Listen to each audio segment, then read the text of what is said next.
make sure that you're achieving more. You've got achieving your life, so it's really impactful to do. Yeah, and they're those moments that make you do it.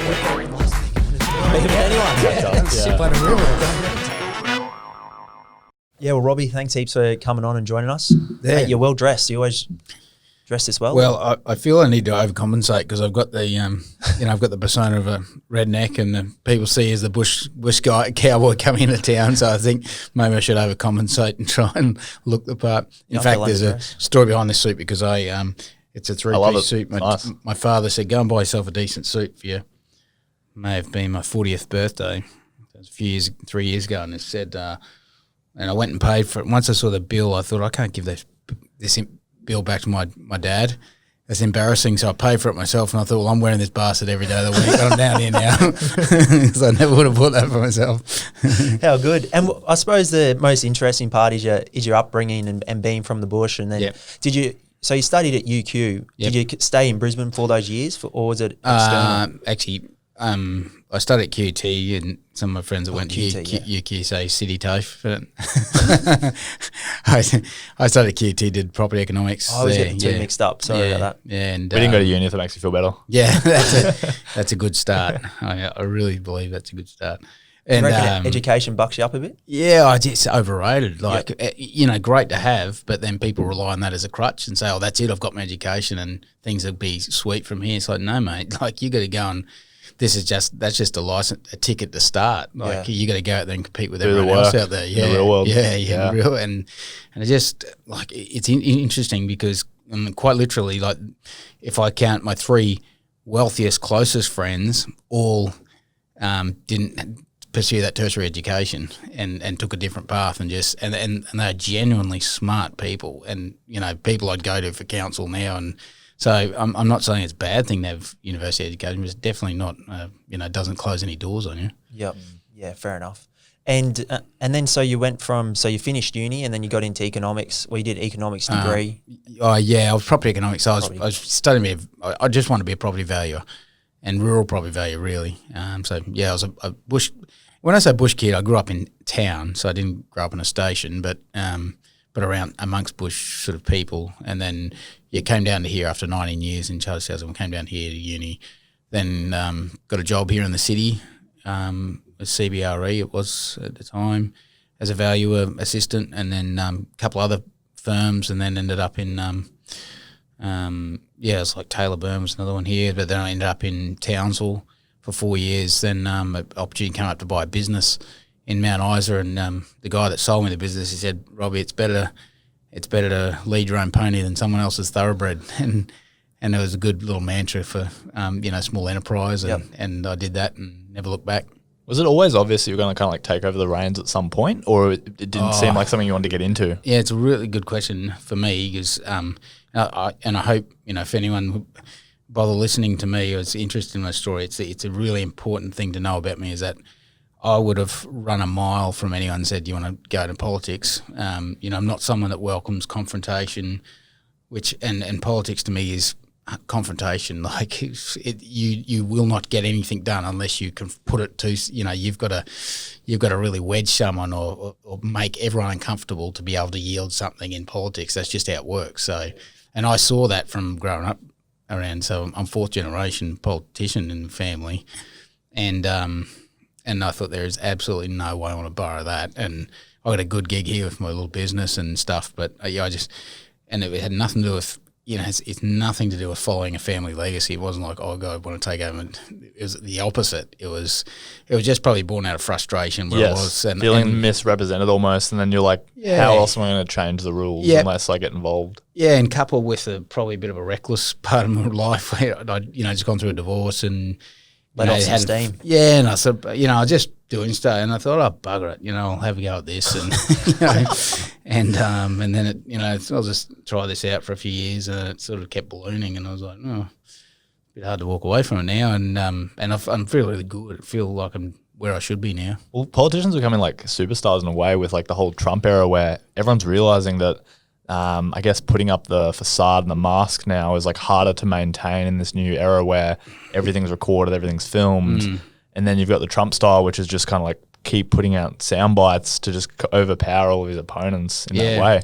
But how do you find that you have to kind of get your point across in like a way? And what are like the arguments sometimes to me, it seems like the counterpoints will bring up, it'll miss the point you're actually raising, and then you're still just trying to move the goalpost to get. Yeah.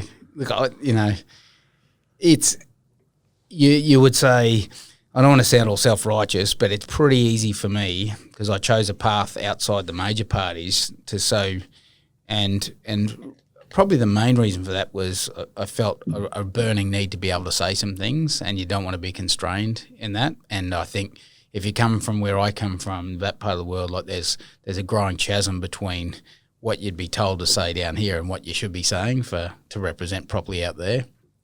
And so there was just no way, and I got offered to run one of the major parties, and I just said there's no way I would do it on those terms because that. Do you get pigeonholed and you have to be this way? Of course, and I think that's pretty easy to. I think that should just be locked down. That is a fact because and that's the biggest problem in politics. I think now is that you're too constrained, and so that was the only terms that would go on, as if you could speak out. So it's pretty happened organically for me, and that's making the assumption that I've developed a good profile, which it's got to be reasonable, but it's happened organically for me because I just be authentic, and they go, "Oh, that's great, Rob, you're authentic." And I think, well, I'm not really doing anything special. Like I'm just speaking my mind. And I think it's a welcome change though, because then you can have these types of conversations where we might not agree on everything. But I hope we don't agree on everything. Raising a point and then being able to like discuss it in a healthy manner is a lot more productive than I'm trying to kind of sway my opinion and add just a bunch of convoluted things to kind of not get anywhere, basically. Yeah. Yeah, really good example, actually, if you take that argument to its nth degree, that this sort of happened spontaneously, but I was being interviewed by a local paper and Northwest Star, and a big principle in my politics is preserving a place for small private enterprise against big business. And one of those, where the rubber hits the road, or the pointy end of that debate becomes on 7-day trade in regional areas. It's a bit different for city areas, but in the or some touristy areas, but in the regional areas like Coles and Woolworths, just say, everyone needs 7-day trade. What? Because you need to shop at 11 o'clock at night, or on a Saturday or Sunday. But it just kills all the small convenience stores around the place. I found that really interesting. I read the party policies, and I wasn't actually sure like what the party stood for, to be honest, before I knew you were coming on. And I saw the points about like limiting Coles and Woolworths, and it seems like those points aren't raised because they're not fun. Like I know they're huge employers and they're very like beneficial to a lot of states. Yeah. But you're so right. I couldn't believe like how I think Woolworths just recently bought a food distributing company. Yeah. And now you can see where their game plan is. It's to slowly squeeze everyone that has to deal with them into a place that you don't have a choice. It's like you're a small business and you're like, you either play by their rules or you fuck off. Yeah. There is no... Even down the road, a local saucer shut down literally 200 metres up the road because Woolworths popped up. Yeah. We're done.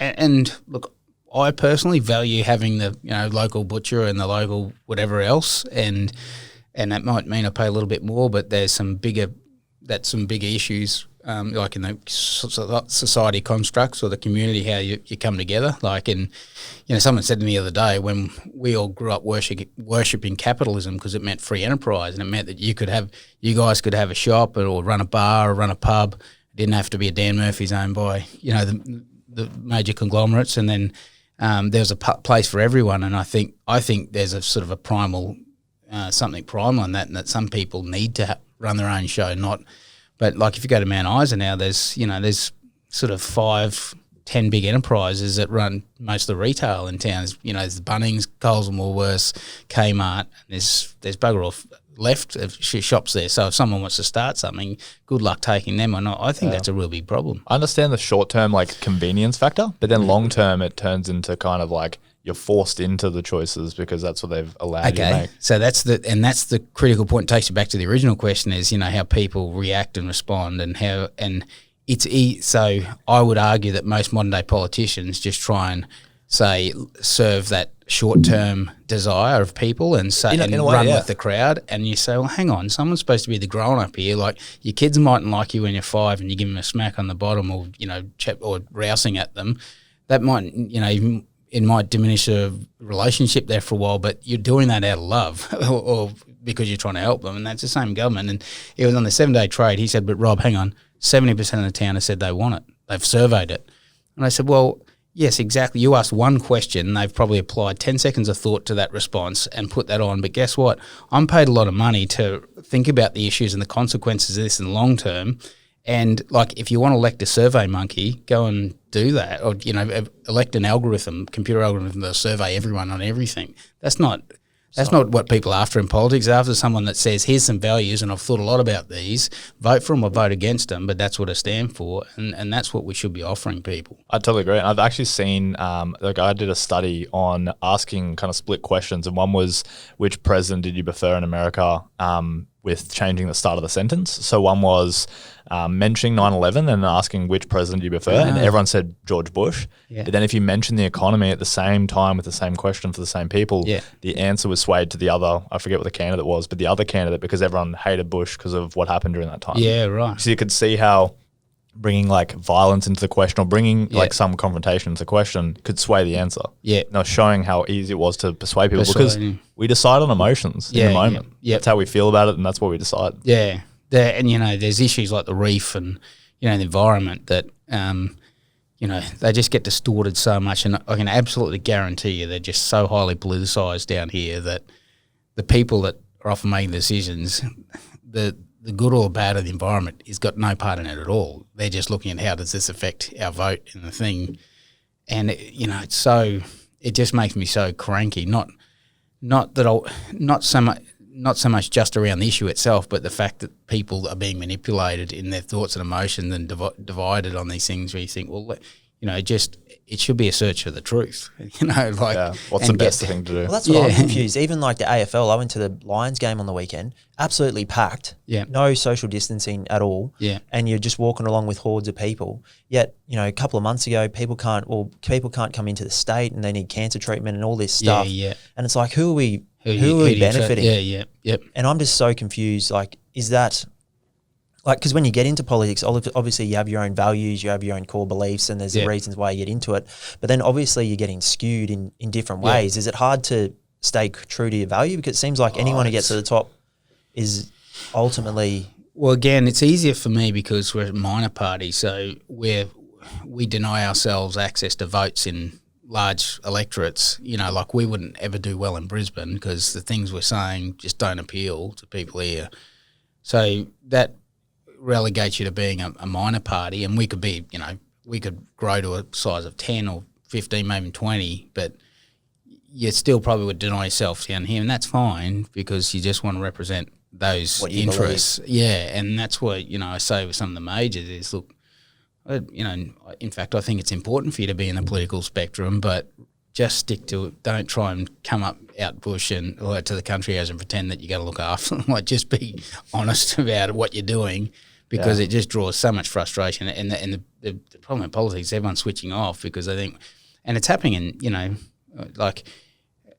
drawing out this issue further. Like I just had a good conversation with Peter Ridd, who's he's a scientist that broke ranks and lost his, turned his back on his 30 or 40 year career at James Cook University. He was a physicist working in marine biology, so he was one of the lead scientists they had on the reef who just called bullshit on some of the things they were talking about, and he didn't even say my opposition is wrong. He just said this stuff needs to be independently certified, and they, on that basis, they kick him out and say, and they've all turned on him. And you say, well, hang on, and so they did these big reef regulation laws that smashed farming across Queensland and will continue to smash it for as long as they exist, and you'll notice that it won't be very distinctive, but you'll notice this in the economy over the next few years because it's ruined productivity, these reef regulations, and they were all predicated on this document that went to the state government that was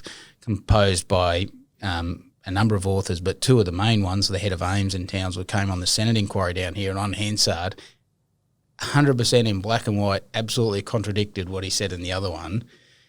And, that's not in the media down here or anything, but we've just passed all this legislation because it was all just drawn out of politics.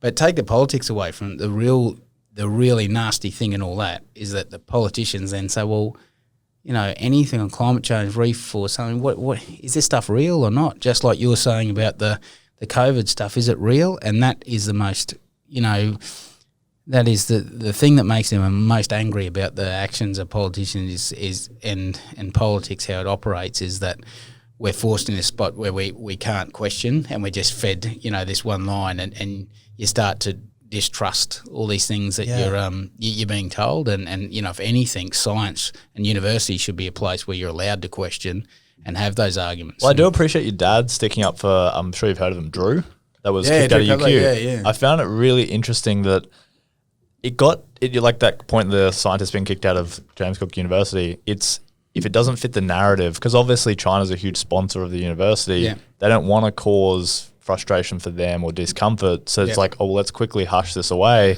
But it seems like deciding those two sides, like there is like a middle line. Like people should be able to kind of express their views, say what they like, but then to kind of like try and hush these people and like push it away, you can see the trend emerging. And again, it's short-term thinking. It's let's quickly get this away because it'll wreck our funding, and then we'll move on. But then slowly it kind of encroaches, and it's like what can be said, what can't be said. And then people start to tread lightly and don't speak up there with their views or don't give their opinions. Yep, my word. All these, there's an accumulation of these sort of things that, and probably is best I can trace it back is I can only speak with authority about politics, but they just keep trying to move ahead of the crowd, and react to where they see populist opinion, and it's taken us to bad places, and it's I've got a front row seat of just seeing the economy crumbling away here in Queensland, or being undermined at the very least through just immature management, not really bad. Yeah, it does feel like that, and that's why I'm surprised that you even got into politics, because private enterprise for us, it's like every decision's on us, if you will. I decide that good or bad, I need to hire, I need to do this, I need to change. I can make those changes, and then you do look at politics and kind of like, wow, where do you even begin? Like it's just such a big job. It is a funny thing. It's so ironic because there's some people that think in the hierarchy of pastimes, the careers, politicians are up there. But I would look at the private enterprise and I think I put them way above politicians. We appreciate it. Yeah, well, it's true. You're gambling your money every day, and working hard for it, and you need to get outcomes, and politics is a place for people to hide. And that's why there's so much disconnect. And you've seen both sides of the fence having your business as well. Yeah. It's I had to deliver valuation reports every day, or you couldn't pay the bills and couldn't pay your wages, and but. Oh my goodness! Like there's what they get away with there, and I'm probably generalising a bit, but just your public servants and the department people you deal with there, like you think, how the hell are you being allowed to get away with this? And it's amazing. They're like blurred. It's amazing how much they get. Like they're not questioned by their ministers. Who they'll say something in front of you. So that's I'm not that confrontation, but you still say that's not acceptable.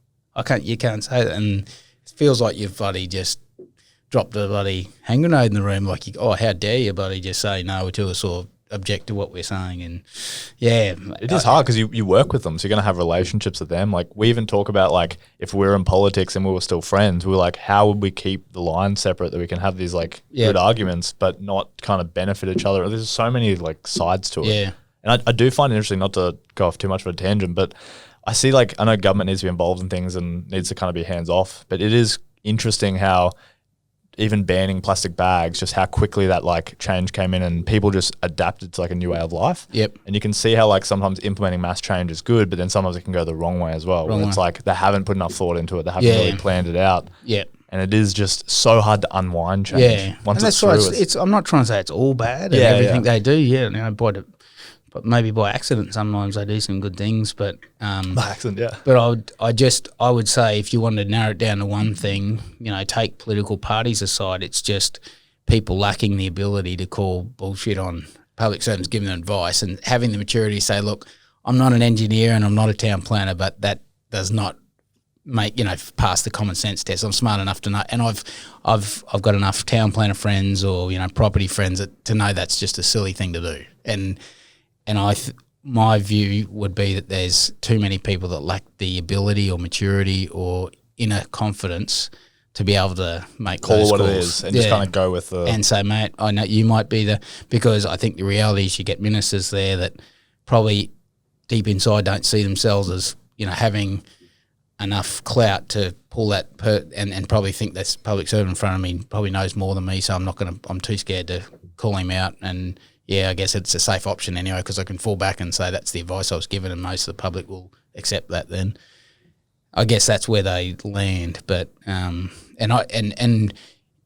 makes a criticism, but it's pretty true. Is like you don't get enough people in the house out of private business, small private business or large, whatever, but that end up there because there's just too many ex-staffers, sort of ex-political staff. So I don't know what the composition really is in Parliament, but I don't see a lot of ex-small business people there or people that fit that bill, and I think that causes real problem. And the reality of that is two things. People say politicians get paid too much. I'm happy with the pay I get. I think it's 170 grand a year. I'm a political leader that has to go all around the state and do almost the same as Deb Freckling, and I wouldn't say as the Premier, but and they get paid a hell of a lot more than me, but that's fine. I'm happy with the pay I get, but it's a bit hard to go to people in business if they earn a couple $100 grand a year and saying, hey, mate, we think you'd be an awesome representative. You would stick up to public servants and, call it how it is. Even if I don't like some of the things you say, I think you'd be great in politics, but they go, well, What's that's the not very draw good. card? What's the draw card? I totally agree. Declan and I were talking about this before you came, and it's almost like, look at charities, like really good charities, the CEOs get paid really well. Same with private enterprise. But there's such a public scrutiny on how much someone's compensated because it's such a blurred line where it's just like, oh, that per year, wow, I don't get that much. That's so much money. Yeah. But you want the best people in the job. Yeah. How do you Pay get the the best most. people? You Right. pay the most. You need the benefits and stuff. And it actually is frustrating for me because I can set my own wage, how hard I work, what I do. But I find it like frustrating that politicians' wages are kind of so scrutinized. But then I ask the question like, but you don't bat an eye when a bank CEO gives himself a $40 million bonus. Yeah, It's kind of like, oh, they worked hard. Yeah. It's like, how much harder could you work? Yeah. Like, Probably half the bloody public servants in that parliamentary building paid more than I am. And and the super too. They wiped away the super, and everyone goes, "Oh, that bloody politician super." And you go, "Well, hang on, like I can't exactly. I'll find something if I got voted out tomorrow. I'm sure I'd find something, be happy enough, but I can't just go back to owning my business. My business had to sell it and get rid of it. And I look at it like this: like you've got to buy the nice suits, you've got to present the part, and then it does limit like your. If you're pissing off people like for 6 years, I've gonna- burnt a lot of contacts the last 6 years because of the virtue of what I'm supposed to go in there and battle people. Or I can't just walk back into by the commercial industry and expect to be liked because I've burnt a lot of relationships and said a lot of things that. Yeah, well, I'm sure I would have because deliberately. You don't align with if I what they're didn't trying align to with do. it, exactly. And what was it like growing up? Like Bob's obviously known, your father's known for being so strong and saying some outlandish stuff. What was it like growing up and taking, not under his wing, because obviously you're leading everything now, but what was that like? Oh, well, yeah, I was a pretty, I wouldn't say altogether shy, but, tended to the shy side and outlandish stuff you'd cringe and try and hide away from most of the time. And I just, I'd say, oh, God, as if I'd ever do that. And that's the irony is that I sort of, if anything, I thought that's the last thing I'd ever end up doing. But things change. And, and probably one good thing is I was never really enamoured by politicians. So, that's, just met the Premier or something. You go, that's great. Oh, yeah. That's just what Dad does. Some Who people cares? would think, freeze up, or I'm not going to confront them because I'm talking to the minister now, and that was probably a bit of an advantage that you just saw people more for what they were, and you weren't enamoured by meeting someone higher ranking or something. True. Which I think most people appreciate. Like, there's a lot of decent leaders. Prime Minister, when I met him, was just a bloody Normal dude. really normal bloke, and really appreciated just being spoken to normally. Like a normal bloke, Yeah. Reading the party policies, like obviously I read that you've like taken over, but not all of them are maybe as aligned with as close as your dad. Yep. What are, I guess, like the gun policies that you'd either like to see changed or like what are you pushing for? Yeah, they always write up in the media they're trying to wind back farm stuff. If I had all my way, I probably would. But I'm pragmatist as well. That you say that's not. you're not going to be able to get the public to accept that. I'm just realistic to know, even as much as you could thrash it out, the debates or whatever, but the main premise that we operate off is that you need to distinguish licensed firearm owners from unlicensed firearm owners, and it's a lot easier. You see it in a lot of the poorer areas of the state too, where the police end up giving us a ticket because they go and get a fella that's got 5 tickets over there. It's always breaking the law. Like, he's not going to pay his Spurs debt, and he's not. What's the point? I'm wasting my time. I'll book you guys because I know you'll pay it and you'll front up to court. And it's a little bit like that with licensed firearm owners. So most of them are farmers living out in remote areas. With wild and a animals politician, and how it works usually, the politician goes, "You beauty, we can win some more seats in Brisbane if we just say something bad about firearms and crack down on firearms because there's stuff going on in the States, a big shooting." And they'll say, righto, let's make it more difficult to get this category of rifle. And so fairly anyone in Brisbane buys rifles or be around them. I think I've been in one gun store. So it's people in Charters Towers and Mount Isa and Allen Stations get another letter and we've got to now put more bits of ID into. There's no material difference in the community safety of what they've just done, but they got to announce that they've cracked down hard on firearms. So then we feel safer. You feel safer, which is completely disingenuous because the real problem is unlicensed firearms, which those letters now, that more qualification of your authenticity of your identification, that doesn't help anyone because you're already in the system. And statistically, it's 0.0001% of licensed firearm owners, all the firearms that they hold, are ever the problems. It's the bikies or the bloody criminals that get the containers of Glocks that was in Four Corners last year. So it's like 75% of stuff coming in from overseas in containers isn't checked by customs. Right. So you're seeing it more as like, yeah. Yes, it's remarkable. So what are you going to do if someone's going to say, we're going to crack down on bikies and try and really fix the problem and get illegal illicit firearms out of the system, or it might be easier and cheaper if we just send the farmers some more letters. Actually, that actually makes perfect sense. And that's what happens, and we're trying to turn that around. Right, they're winning political points because they're using the word firearms in a sentence. And everyone just says, firearms kill people. And that's why I say, like, 90% of what we're trying to achieve, and this is God's own truth, the 90% of what we're trying to achieve would align, I would say, heavily with the anti-firearm people. Like, we're trying to achieve community safety around firearms. Most of the stuff that we have is all about just reducing, access to the unlicensed people, or trying to get rid of the unlicensed. And the police are on our side, but you can't have that argument in Pope because the only thing it ever makes in the media is, they're trying to push more firearms. Well, there's no basis for saying that. I can see, that's why I like this long format, because I would consider myself like anti-firearm, but I could see how, like, and I don't want to call it like zoning, but there's no reason anyone in the Brisbane CBD would need firearms. I can see totally if you're a farmer and you're out and you've got cattle and you've got other wild animals and you've got family and stuff, it can make sense why you've grown up with firearms your whole life. They're a useful tool on the kind of ranch or wherever you're stationed, but then in a city it's just not really necessary. I totally see what you're saying. Like, it's taken out of context and it's just a soundbite that it's like you're trying to push a policy through for firearms again. I live in Mount Isa, and one of my recreational things to do, which it's like skiing. I only get to do it every snow skiing. I only probably do it every couple of years. But one of my things to do is you drive out to a cattle station. It's my rifle, my 30-30. Looks like a real cowboy gun, but it's a pig shooting gun. So it's shot pigs and wild dogs, which are a pest that destroy livestock, can even threaten people, but they're just a declared pest that are introduced with the pigs. And that's all my rifles ever been discharged for, just firing at pigs and an odd occasion wild dog. And that's not a bad thing. Like, I'm doing the country a favour doing that, and that's more recreation. And the government would love to take that away from me. And do you think it should be postcode based in a way? Like, why would someone in the city need to apply, or unless they're moving out to the country? I'll give you this is how ridiculous it is.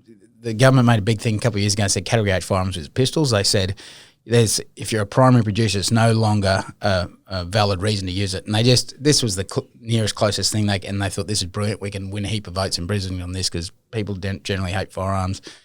So they cracked down, and all these farmers in my area, 40, 50 years, had this busted old pistol. They'd go out when they're checking stock waters on a horse on a motorbike, and that's what it sort of meant. And but what happens? So they said you can no longer have it if you're a primary producer, but you can still have it if you're a pistol shooter, if you're a pistol club. So it's actually easier for someone in Brisbane and a built up, or get this, a guy from 500 kilometres, a guy could live out of Birdsville, and say the nearest pistol club might be Brisbane, so he drives 900 kilometres across all these bush areas. He could see a pig tearing into a young calf, but he can't shoot that legally. But he can drive all the way into Brisbane. He can discharge that pistol in Brisbane legally. He'd have to drive that far. And that's what they did in the laws. And we're ranting about that, and we're called the crazies for saying that's the reality of what happened. But that's a disconnection again, like it is in small business, like it is in agriculture. Like they operate on their own accord. Yeah. There's no, like if I was to create a government, and I'm pretty naive when it comes to a lot of this stuff, but wouldn't it be common sense to get everyone that specialises in all their different areas, bring them together, get everyone's view, and then create your... Exactly. And you know what? It's paradoxical, but naivety, I think, is good. We actually target our candidates now that have no political experience, because you get institutionalised and everyone goes, oh, you can't do that. Well, why not? Like, base it on the rationality of the issue. Don't sort of put all these whys and can'ts because, oh, that's the way it is now, or that. And you find the more people have been in politics, they become institutionalised, and it's very hard for them to break out and say and just start being sort of arbitrarily, objective when they're making calls on issues. And that's what I just beg for in the parliament. Like I don't have to have all my way here in Queensland Parliament. I know some of my views will offend people. That's fine, but let's just thresh it out in proper debates. Let's not just have these political bloody decisions made by the leaders of either three other side, and then their 40 MPs all falling behind them, and there's no debate at all. And you think it's just nuts, and no one's buying it, no one's inspired by it, and it's not delivering what I think are the best outcomes. I honestly appreciate, like, even meeting you in person, talking to you now, like, I've only ever experienced you through sound bites and TV clips, if you will, and same with your dad. So it's like that's all you can form an opinion on. Yeah. And I didn't really have any like predefined things with you coming in, but just I realized sitting down like how logical you're speaking and everything you're talking about, like it makes sense. Just like it's such a kind of messed up thing that they're not representing, I guess. Like it is, like they're just trying to turn things into clickbait in a way. Yeah. There's a political story, mate, but it is astonishing, like when you look at the facts of this story. But ethanol, one of our biggest things, and we're supposed to be this big redneck party, but one of our biggest things is ethanol and fuel. So, like ethanol, the only loser out of this would be oil companies, because in 63 other countries in the world, most of the advanced countries in the world, all mandate ethanol. In fact, most of the people bringing cars in now, importing cars, have to detune them because they're tuned more for ethanol than not. So, people say, damage your cars. Most of the cars we've got now are tuned more for ethanol than not. It can damage the cars not having ethanol fuel. Not something that's damaged, but it's not, it's not ideal. Ethanol, but it's great for farming because it creates a second market for if you go on sugarcane or something, and if cane price down, bang, you can sell as ethanol in the fuel. And it's great for defence. So, and one of the biggest things of defence, we've only got 14 to 21 days of fuel. So if we can invade it or cut off, well, it's not even invaded, they can just cut off the ships that come, most of them from the Arab states, and most of the oil's refined in Singapore. So the whole country shut down. We're shut down in 21 days. Like, just hand them the keys. That's a fact. And the government widely acknowledge that. And all the rest of the world, we're the worst in the, I know it's the OPEC nations, or they've signed a treaty and there's different initiatives in there. And on the fuel reserves, we're the worst. And there's just an absence of policy at all. And but ethanol is the salvation there, and that's why US are big on the ethanol too, because it's a fuel security thing as well. Cleans the air up though, so 10% E10, or that you can fuel up now. I always fuel up E10, but 10% ethanol can beat up 30% reduction in your tailpipe emissions. That's why AMA, Australian Medical Association, back it, because it can stop lung disease in the cities. So it cleans up, yeah. So if we mandate E10 tomorrow, which is a strong thing we're pushing for as the outcome in after this next parliament, that means that it's equivalent to taking 30% of petrol-powered cars off the road in Queensland. Beautiful. Like, that's an environmental policy as much as an agricultural policy, which I think is an agricultural policy. And why wouldn't you do it? Well, because the oil companies will... Lobbying and... Well, that's the same like renewables. I'm puzzled if we're this land that no one uses in the centre of it, and we can create solar farms, we can do stuff with wind, we can do so much, everything with renewables, yet we were just relying on coal and exports. Yeah. like it baffles me why that's not getting. Well, it's so spoken slow to about more. change. Like someone like Is it Elon that Musk hard comes to in and push just something? forces like That's new. I would rate, they're putting a bit of effort into that stuff, but they're good points, and Mount Isa would be the best place for that stuff because it's offset. Our sun goes down an hour after on the coast, so and Mount Isa is the only big baseload power in the west because they're all just mainly cattle towns, but we've got massive. So you would obviously of Townsland Cairns. Yeah, of course. They're pretty big electricity markets. A couple 100,000 people live there. Only 18,000 people in Mount Isa, but because there's these massive mines out there, and we're not connected to the national electricity market. Mount Isa is as big as Townsland Cairns as an energy market. So you've got a massive electricity market sat in this remote western area where the sun sets an hour later. So if you got solar out there, it's much better than putting it on the coast where it's competing against all the other generators. But out there, you can come in and you can come in at that peak hour when people are putting on. So there's a lot of sense to some of that stuff. But sorry, I digress. Back on the ethanol, the LNP put 2 bills in the parliament when they're in opposition because they've got to look like they're all for the cane farmers. Then we photocopied the bill in the Newman government. We photocopied the bill, put the same bill in the parliament. They both voted against it, so LNP voted against their own bill. And then we got into a hung parliament, the next one, and we said, well, we want ethanol out of this, and we were in a position to sort of push that. So we got a 4% mandate, and they all voted for it. And the point of that story is not to make anyone silly, which it does make the major party look ridiculous because they voted against, and then vote for it and all claim credit for it. And we were the ones, I own them at the 4% amendment for the 4%. But you're in a hung parliament. Everyone says, you need a strong majority. Yeah, you need a good, strong majority in there for them to get their agenda. I say, what agenda? Tell me what their agenda is. Like, their agenda is to get re-elected in 3 years' time, and they'll jump from issue to issue, or they'll, clumsily flop from issue to issue from now into those 3 years to try and get re-elected. I said, they haven't got an agenda. There's no strong drive for anything. And take my point with ethanol, that would be a part of a strong agenda. But as soon as the LNP got in, then they dropped it, because it was politically, it's a bit tough. And but when you had a hung parliament, they're forced to do it, and then you debate it, and people are starting to listen to the debate, and they've got to look at the virtues side, and you go, well, this is the parliament working now. And I'm happy to take umpire's call. Like, I've got to convince people ethanol's good in a hung parliament and you've got to try and get both sides to vote for it, but then that's a real consensus vote. But at the moment, if you've got a majority like Labor has now, they'll just say, no, we're not doing it because we've got a deal stitched up with the oil companies or whatever they're threatening us, or there's too many young people, so too many, might be middle-aged people out there saying they will damage their cars or something. So they'll, but most of the good stuff will rise to the top if we can debate it properly in the parliament. But to get that perfect kind of situation's hard because they're like playing. But yeah, it's just binary politics. What has been the last 30 years because it's just morphed in these two major parties that just and they're hard to beat. And yeah, the 3 or 4 leaders at the top tell the rest what's going on for the day, and they just. Some of them wouldn't even know what's going on for that. They just put up their hand and that's it. Is it the problem with like the 4-year terms in a way, like almost like public companies where a new CEO is put in charge and it's all about getting the stock price as high as possible in that term to get their bonuses. And with politics, it's like, well, I'd have a long-term vision, but I don't want to lose my seat, so I need to like please all these people. But simultaneously, it's a lot of short-term thinking. Yeah. There's two good sides. There's good sides, good and bad to the. I actually argued against long-term. And it does make sense in the context of current government where everything's so slow. But so Joe Belcher-Pearson, who's a hero of mine, I think in a modern context, you guys would love him in that, you only had 2 or 3 minutes with Sir Joe. And like I hadn't met him, but, Dad served under him, and he said he'd only give you 2 or 3 minutes of his time. And he would just arbitrarily say, that sounds like a good thing, we're doing it. And that was it. We're going to build this power line. It's going to cost $10 million, which is a huge thing back then. No, I can see the sense in that. There'll be a lot of industry out there. Do it. That's a good thing.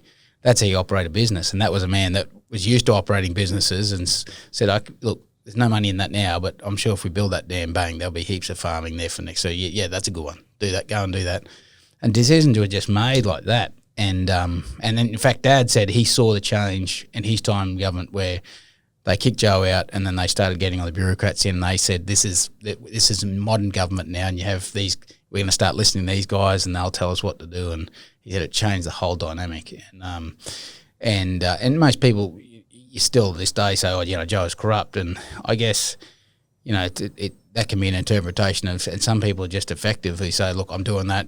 I've got a mate that can do the thing, get him to do it, and just in the course of that, I guess those sort of things do happen. But it was just things happened and people could make a decision, and I think they it was moving forward. It wasn't just like meeting over meeting. And so Joe said, if you can't do it in 2 years, you don't deserve a third, was his saying. And I like that side of things too, because you could now give them 5 years and they go, we need another 6 years to get things done, and it's about keeping themselves. It's like watching these projects where they just drag on and the scope changes and budget increases, and you look at it and you laugh, because I imagine trying to go back to my clients and being like, hey, I quoted this wrong, I need more money. Yeah, good luck. They wouldn't let me get away with it. One of the best. How often do you hear now we're doing a feasibility business case? And you think about that from what, both in the context of this discussion, you think about that if I came to you and said, an issue you know nothing about, so building a dam in Hughenden in Western Queensland, do you think it's a good idea? Should we go hit the red button on that? And you're like, well, I don't know, like, bloody hell, I've got to make a call. Look, let's just spend 10 million on a feasibility, and that'll buy us for another couple of years, because I just don't know what I'm going to do.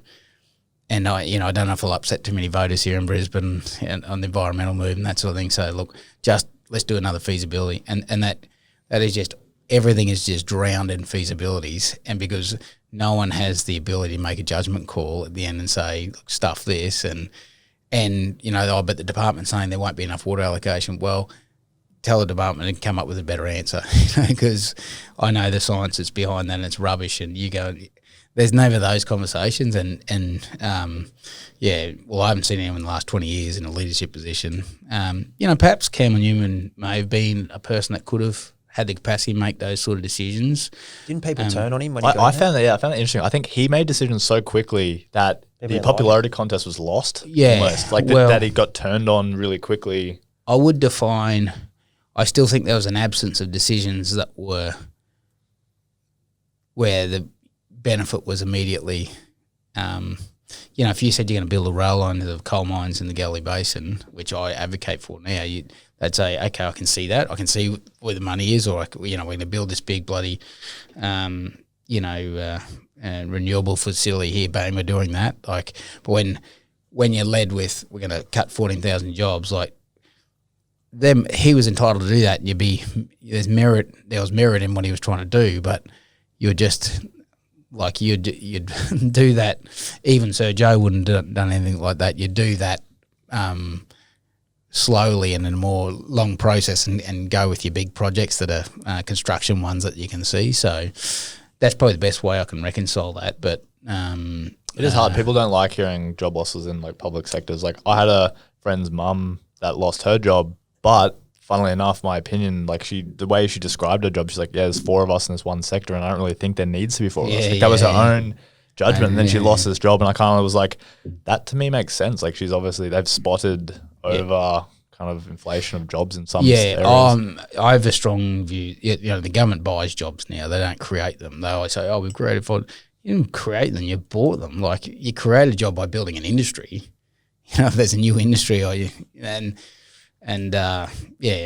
gets into that bloody, I don't know. They say it's antiquated, but the Keynesian economics, where you create industry-enabling infrastructure with government money, and there's a legacy on the back end of that. So, if you build a transmission line to connect Mount Isa with NEM, it's not a lot of people drive past it and see it, like a traffic tunnel. So politically, it never. Politicians don't like it, but the benefit from that, it's an industry enabler that so many businesses will get cheaper power that are big mining companies where most of their money and royalties and everything comes back down southeast anyway. It's what I'm always trying to tell people. The money doesn't stay in Mount Isa when you build a new mine. Most of the 70% of the workers are usually FIFO out of Brisbane and towns, so all the wealth. Yeah, the town's full of Rolls Royces. No, and the royalties don't get paid the Mount Isa City Council; they go to the state government. So but you try and get that stuff built, and I think there's a big gap for a narrative for a brave premier. If Cam will come out and said, "I'm just doing those things," I think most people intuitively say, okay, I can see what's happening there. Like, that's pretty clear to see he's building stuff and the state's going to go forward. So that's where I think the opportunities are for someone to step in there and start giving a vision. And vision's fine, but you've got to have some substance behind it, and there needs to be some truth behind it, because I think most people intuitively can see through, the Premier will be saying, now I'm going to create 5,000 jobs in my new plan or something. Everyone, I think most people go, that's garbage. Like, even if they like or vote for Anastasia, they might say that is just garbage. There's no value in that. But if you associate it with some projects that you think, okay, yeah, that would, we're building a new iron ore mine. I mean, I only know mining and agriculture, so that's why I sort of dwell on them a bit. They're the two big things in my area. But I just think there's that, if you stick to something that's real and you are creating something, I think, yeah, it's a good place to start. And I think you can feel it. Like, I even having this conversation, obviously, like, I feel like I could comfortably ask you any question and you'd think about it and give like a educated response. But I just hear a lot of like, I guess people in the political sector are avoiding the spotlight, if you will. Like Anastasia, I think, only does like scripted interviews per se, like nothing really off the cuff. Yeah. And like you're saying, just making like fluffy announcements, it's like a popularity contest, and you can feel that they're scared to say one wrong thing, if that makes sense. Like they're worried to trip up and that they'll kind of cascade from there. But then it creates these like caricatures of people where it's not a real leader in a way, where it just feels like they're kind of like how quickly the borders are open and close and all these things that just felt like popularity contests for the next election more than anything. Yeah, it's funny.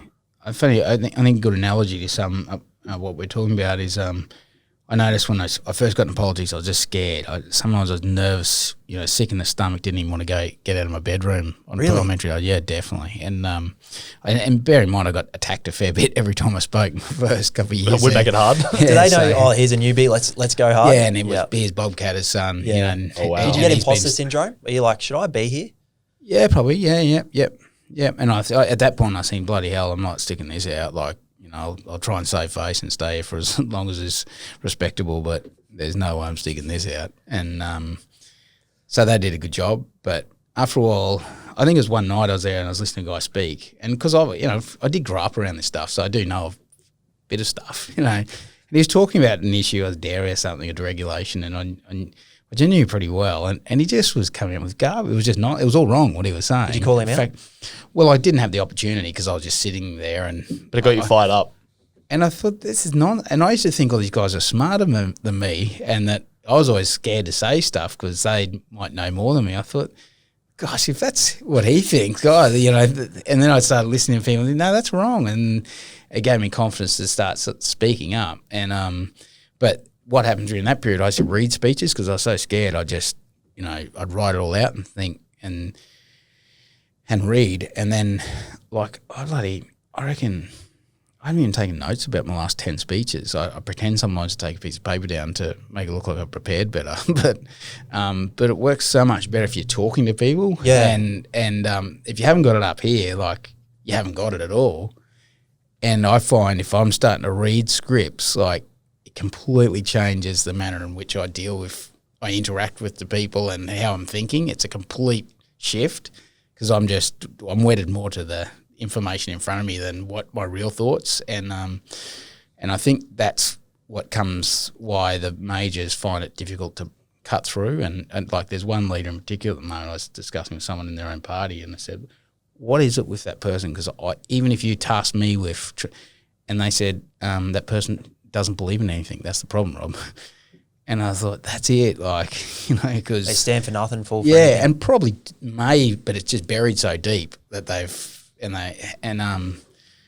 that's really bad, because even if they stand for things that I really disagree with, like, at least they it's stand unhealthy. For something. Yeah. Like, we often say, even though there's a few little things, there's some things we align with on the Greens, strangely enough, but they're pretty much the opposite end of the spectrum for us. Yes, when I read your party policies, I was like, wow, like a lot of this is like pretty progressive, and I can see the sense. Yeah. Well, I would firmly believe with First Australians, with any Aboriginal issue, we're way ahead of the Greens. So I think most people are just pretenders on the average down here, because I've got a couple of big communities up in my area, and it's just so misunderstood. I think the issue comes from not doing. Like, I've realized that if I hang out with people that are in quite well compensated industries or business and they're not really taking the risk, you start to create fake points of view on things. Oh, okay. You start to put together like graphs and charts of how you think things should be, but it's not coming from a practical standpoint of like, hey, I've lived this, I've done this. Yeah. And I realize being around that can be like, they really do believe what they're saying. Yeah. Because they're like, oh, this is how things should be. And I'm like, where's that point of view coming from? And it's just because they've had the time to kind of sit back, not have to have the pressure or the risks that they've formed these points of views that are just off the deep end, if you will. And then you're surrounded by everyone that's thinking the same thing. Yeah, and then that increases that's a powerful it. thing. Like the fireman analogy, it's like put a bunch of firemen in a fireplace and what's it called?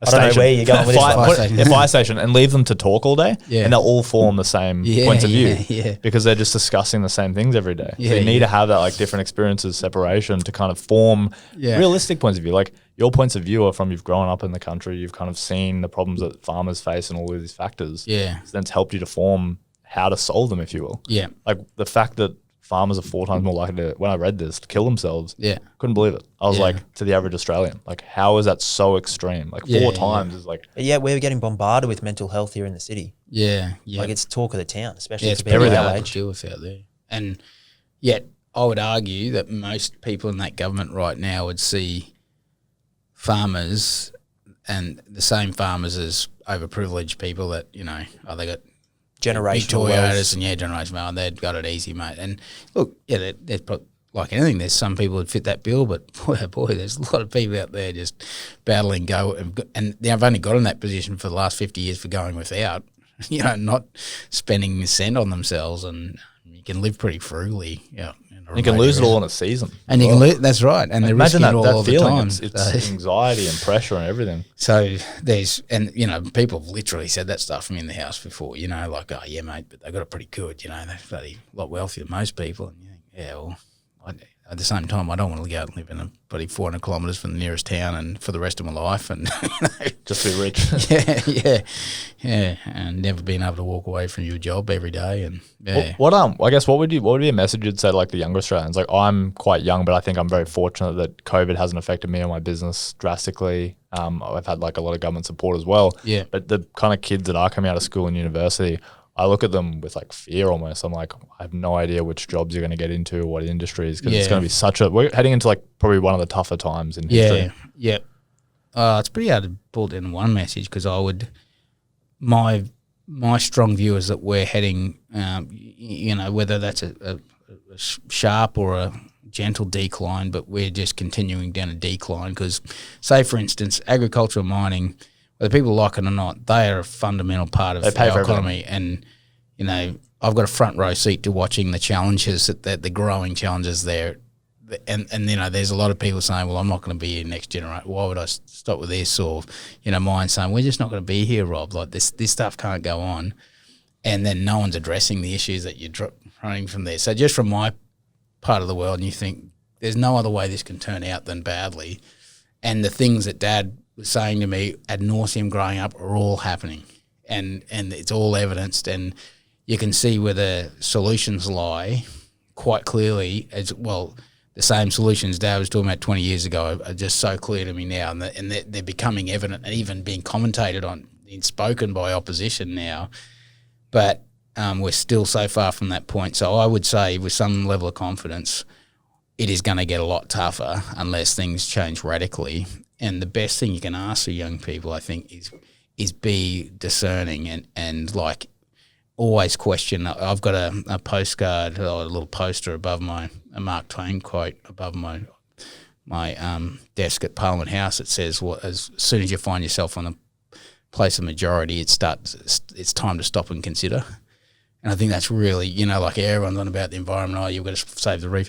Do we have to save the reef? Have you spoke to all the scientists, or you had and it's a bit the same for me for climate change. I started out a real climate change skeptic, but I try and be objective and say, no, I better look at what, and like whether I am and how I deal with climate change now. As I say, look, whether it's an issue or not, I'm not going to get caught into that debate, but everyone should try and reduce their footprint.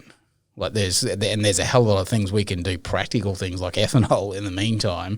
Imagine if I said I could take 30% of the cars off the road tomorrow. That's a huge benefit to the environment. So let's look at practical things to reduce our footprint. I think, it is a transitional thing. It's not going to happen overnight. And like you're right, like you can see that mining and stuff is paying the bills. Like it's not just going to go away, even if we hate it. Yeah, so, you know, I just see people say, you know, like if you hate coal, okay, but understand that, you know, university fees will double. You know, I'm just plucking things out there, but your university fees might double if you don't have the coal industry, because it's $4.4 billion revenue to the economy at the moment. And if you don't like it, well, let's kiss all goodbye now and see how you like it then. Well, yeah, I think people forget, because we've had Australia's had such abundance for so long. And again, back to my point about practicality and stuff, people forget how much like a good economy means, that you can have the freedom to question things and have that free ability, if you will. But when it is going to get tougher, you saw how quickly we kind of reversed on our changes, because we were like, oh shit, let's look after ourselves. Yeah. And you know, for me, probably the answer is use that wealth now to develop other industries, which they are saying, but we're far from anything. Change is hard. I can only imagine how hard it is to steer a country. Like I'm not Scott Morrison's biggest fan, but he handled the pandemic like surprisingly well from a leadership standpoint. Sure. And you have to appreciate leadership. Yeah. Like you watch it and you go, wow, like the press conferences every day, the questions, the stress, I'm sure the like lack of sleep, but still was able to create that assurity and confidence, which is what you need at that level. Because if he's freaking out, then I'm not going to be super comfortable as a business owner as well. And then confidence is going to ripple through the economy. You know, here's a good proposition for people, like, is just saying to question things. So, you know, if you've stepped inside a university lecture for the last 20 or 30 years, everyone said subsidies are bad and you don't, you know, free market, competition is a salvation to the economy, and it'll work everything out and weed all the and these are principles that, you know, Dad subscribed to like 30 years ago, until he started realising they're not they're killing parts of the economy. But here's the point end of that where that's gone wrong is there's a copper smelter. So we mine copper for the last 90 years. The main commodity is copper in Mount Isa, and there's still a hell of a lot more. They said $580 billion worth of reserve is still out in that region. So at some stage that'll be mined in the next 100 years, but it's just a matter of like finding viable deposits of it, and that's known reserve. So reserve is when you know it's there.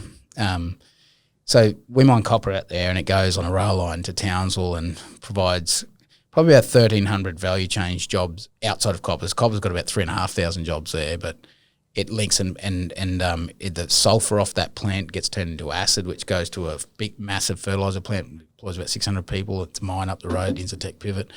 So that takes the emissions off the plant and gives them cheaper acid, and that keeps the rail cost down for everyone else because there's big volume on the rail. Then goes to the port and keeps the port cost down because there's big volume on the port. And there's a copper refinery where they turn it into refined copper, the copper ingots. So the dirt comes out of the ground and gets turned into big copper ingots. They go to towns that get caught, it turns into copper wire, or ready to be turned into copper wire. So it's advanced manufacturing, right? And that's all that value-adding jobs, instead of just sending the ore to China. And if that copper smelter shuts down, that ore just goes to China, and they'll just build a new smelter in China where there's no emissions, you know, there's no environmental regulations. Yeah. But also it's cheaper wages. And a friend of me recently said, he's in the mine, he said, pointing at the copper smelter, he said, Rob, if people still want this stuff in Australia, and that's what Scott Morrison's saying at the moment, well, everyone's saying, we're going to start manufacturing again. And this is a good analogy of what that means in policy. And they're so far away from this as a policy, it's not funny. And this is sort of my message, is that until you acknowledge this problem and really change your views, or is willing to challenge the free market theory to say, well, actually sometimes maybe we should subsidise, because how else do you reconcile this situation? You've got the copper smelter and it's on wobbly wheels, could shut down any day. It'll be rebuilt in China, and you'll stop producing copper amongst everything else that we've stopped producing in this country. And we could produce copper wire for everything, you know, and all it's got to have is plastic bloody coating put around and resold, but that still goes to China and come back as plastic coating and whatever. But all the same, that shuts down. It just goes as copper ore for the next 50 years or 100 years maybe to China. But he said, if people like driving Toyotas and owning houses, which I do, I'm not going to get rid of my car and I'm not going to get rid of my house. You're going to need to subsidise this plant, because there's no other way it's going to stay open. It's not going to compete with China and the Philippines, where they don't have the same environmental standards. And everyone wants these environmental standards in Australia, which is good. I think that's a good thing. But you're going to have to subsidise this. There's no other way this can turn out. And And people will say, the government will say, well, we can't subsidise yet. And you say, that's fine, but if you want those environmental credentials and you want manufacturing, then we're going to have to shut it down. So that cuts to the point of these, and that, go and tell that to your university lecturers at UQ or QT, because they'll say, subsidies are no good. Well, riddle me this, how are you going to work the economy? Because, the Queensland economy is not going to survive if you start shutting that smelter down and all those jobs. You find another industry tomorrow that's going to do that. Or even in the I'll give you 10 years, find me another industry that's going to replace that, even if you don't care about, security things like producing things in your own country. And I think they're the real questions people need to ask as well. Is it the case of like, it's almost like it has to happen before it's like the analogy where it's like when it's too late that's when people realize? Like, how things aren't in people's like focus or attention, but you can be like telling or warning about an issue, see where it's coming from. And then people go, oh, we should really focus on that because that's a problem now that China tensions are escalating. And we're seeing like, I don't know if you went shopping during the lockdown period, but stock from all the stores was gone. Like there was we couldn't get a table for this studio. Like everything was gone. Chairs were hard to find. And we were just kind of like, it was spooky. It was like, imagine if the shelves did dry up or basic things that we needed to kind of run the country were hard to get a hold of. And it became a bidding war with other countries. But I see your point. Like you're seeing an issue and you're aware of it because you've got the attention towards it, but then it's kind of not an issue for everyone else until it's a case of where those 10,000 jobs go. Like, what happened there? And where the 10,000 jobs, and they're vaguely saying, yeah, you know what, we should get back into manufacturing. You go, well, that's a big statement to make. And then go find someone in private enterprise that wants to take the risks and kick it off again. They're kind of like, I did that. No one helped me back then. So most of the surviving manufacturers or value adders in the country, most, not all, are saying, mate, here's the keys. You've been working against me the last 30 years. There's some tough people. I've met them. Like even manufacturing. I did my apprenticeship as a coach builder, like building buses and coaches and everything. Yeah, and like they've just gone up about 10 levels in my body. And boiler making as well. And I think, like, I watched the steep decline in our business working at Mills Toohey from 2010 to 2014. We had 26 apprentices when I finished up. I think there were 6 of us left. Yeah. 200 staff down to 86. Yeah. Finished in January 2014. It went bust in September. And these buses were getting sold off to China. We're repairing them, but they're getting made in China. There's overspray. Everything's wrong with them. Yeah. Yet it just baffles me. And then people whinge that, we want everything in Australia. How many people are really buying Holdens? Yep. Like how many people are really buying stuff that's from here? Yep. They're not. And then when it comes back around, they're like, oh shit, I needed that. Yeah. There are consequences to short-term decisions. Yeah. That's for sure. And it's not going to, and I think for to build a business that big again, that would take so much capital and so much risk. And finding someone to do it would be. I just want to say though, I think we've run out of time, but I do appreciate you coming on. Even just having this chat, like I wish more politicians would get out and kind of do this stuff. And it's obviously it's a hard time commitment, but just it gives us like such an amazing insight into something we don't know anything about. Yeah, like, it's a world that we don't really get to see behind the doors of, and we can only assume or we can only go off what we see on TV or Facebook, if you will. Yeah, yeah. Well, it's all about just trying to get to the truth of it all. And that sounds a bit bloody motherhood statement, but it's sad so that's true. What it's come to though. Yeah, it is. And like I really feel sorry for people. I remember Dad saying stories about Parliament, and when I was an adult, at uni, I think, is that really what's going on there? Because I thought it was all about, this issue was all about Aboriginal people up in Cape York.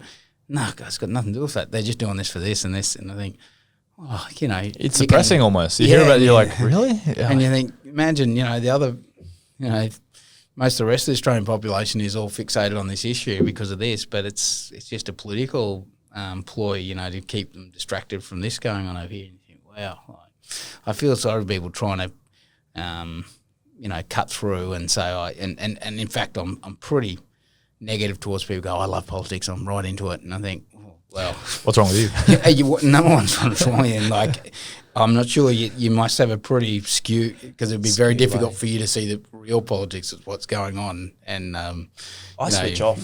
I don't even watch the news anymore. That is the most rational response to hear. Like I've got a lot more faith in someone that does that, but then someone says, I just love it. I think, oh dear. Do you love Days of Our Lives as well? Yeah. I mean, I don't know what's the love about it. Gosh, yeah. Well, yeah, thanks for coming on. No, really appreciate it. No, pleasure, guys. And it's connected to a real different area, and I thought, Not sure if I've ever been asked to do anything for G Valley before, but good, but it's been a great experience. Thanks. Oh, yeah, Appreciate it. Nice to Thanks, meet you. Robbie. Cheers.